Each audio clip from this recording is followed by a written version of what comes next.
Hello friends, welcome to my YouTube channel school learners. जैसा कि हमने आपके लिए पहले ही टेंस की एक श्रृंखला शुरू की है, तो उसी के पर्पज़ में आपके सामने एक नेक्स्ट वीडियो लेकर के मैं आया हूं, जिसमें आपको नेगेटिव सेंटेंसेस के बारे में और उससे आगे के सेंटेंसेस के बारे में मैं आपको बताऊंगा। नेगेटिव सेंटेंसेस ऐसे वाक्य होते हैं जिनमें नकारात्मकता या नेगेटिविटी होती है, अर्थात इनके द्वारा कर्ता द्वारा किए गए कार्य की मना की जाती है। नेगेटिव सेंटेंसेस कहलाते हैं। For example, I do not like mango. तो इसमें आई जो है वो सब्जेक्ट है, और चूँकि हम प्रेजेंट इंडेफिनिट टेंस पढ़ रहे हैं, उसमें मैंने बताया था कि वर्ब की फर्स्ट फॉर्म में एस या ई एस होती है सिंगुलर के लिए, और प्लूरल के लिए कोई भी एस या ई एस का प्रयोग नहीं करते हैं। लेकिन जैसे ही हम नेगेटिव और इंटेरोगेटिव सेंटेंसेस में आते हैं, तो वहाँ पे हमें सहायक क्रिया के रूप में, हेल्पिंग वर्ब के रूप में डू या डज का उपयोग करना होता है। तो आई के बाद में डू नॉट लगाया है, इसलिए क्योंकि पूरे प्रेजेंट टेंस में आई को प्लूरल मानते हुए चलते हैं, और आई डू नॉट लाइक मैंगो, ऐसा हम इसको पढ़ सकते हैं। इसी के साथ इसका फॉर्मेट होता है सब्जेक्ट, उसके बाद में हेल्पिंग वर्ब में डू या डज। डू जो है बेसिकली आपके प्लूरल और आई के साथ में यूज होगा, इसी के साथ डज सिंगुलर के साथ में यूज होगा। इसके बाद नॉट, उसके बाद वर्ब की फर्स्ट फॉर्म, और इसी के साथ में ऑब्जेक्ट यानी कर्म। फॉर एग्जाम्पल, वह घर पर नहीं पढ़ता है, तो he does not read at home. यहाँ पे ता है हिंदी वाक्यों की पहचान होगी, और ता है से तुरंत पहले जो भी शब्द लिखा है वो आपकी वर्ब होगी।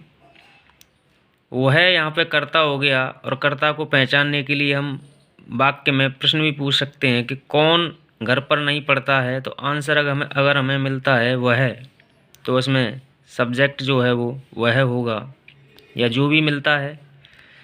अगर आंसर नहीं मिलता है तो उसमें सब्जेक्ट नहीं होगा, तो सब्जेक्ट ही है, तो ही अकेला है, इसलिए डज नॉट रीड, रीड माने पढ़ना, एट होम घर पर। होम प्लेस है। ऐसे ही अगला, शीला जूस नहीं पीती है। तो शीला जो है वो सब्जेक्ट है, जूस ऑब्जेक्ट है, और ड्रिंक जो है हमारी वर्ब है। ती है से जस्ट पहले पी, इसका अर्थ होता है पीना, और उसकी जो इंग्लिश फॉर्म होती है वो होती है ड्रिंक, यही इसमें वर्ब है। तो Sheela does not drink juice. मैं शराब नहीं पीता हूँ, तो I do not drink wine. Interrogative sentences के बारे में बात करें, तो ऐसे वाक्य जिनमें प्रश्न पूछे जाते हैं तथा इनका उत्तर यस या नो में दिया जा सकता है, इंटेरोगेटिव सेंटेंसेस या क्या वाले वाक्य कहलाते हैं। फॉर्मेट अगर हम इनका देखते हैं, तो हेल्पिंग वर्ब के रूप में डू या डज का यूज़ करते हैं, और उसके बाद में सब्जेक्ट प्लस वर्ब की फर्स्ट फॉर्म प्लस ऑब्जेक्ट और प्रश्नवाचक चिन्ह यानी क्वेश्चन मार्क का यूज हम करते हैं। जैसे, क्या तुम अंग्रेजी पढ़ाते हो? तो do you teach English. Do you जो है यानी तुम बहुवचन है, तो इसलिए डू आएगा। तो डू यू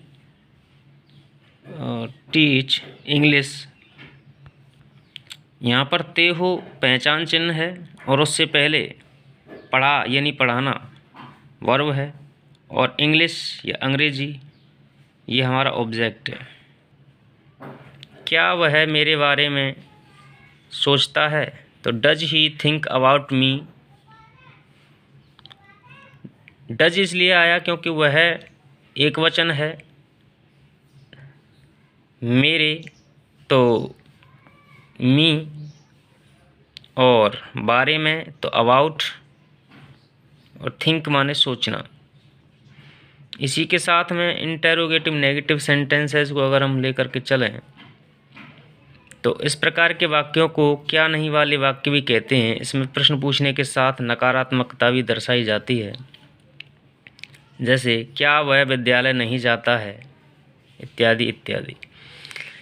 फॉर्मेट अगर हम इसका देखते हैं तो सबसे पहले हेल्पिंग वर्ब का यूज करते हैं, डू या डज, उसके बाद में सब्जेक्ट, उसके बाद में नॉट, उसके बाद वर्ब की फर्स्ट फॉर्म, और उसके बाद ऑब्जेक्ट और प्रश्नवाचक चिन्ह या क्वेश्चन मार्क।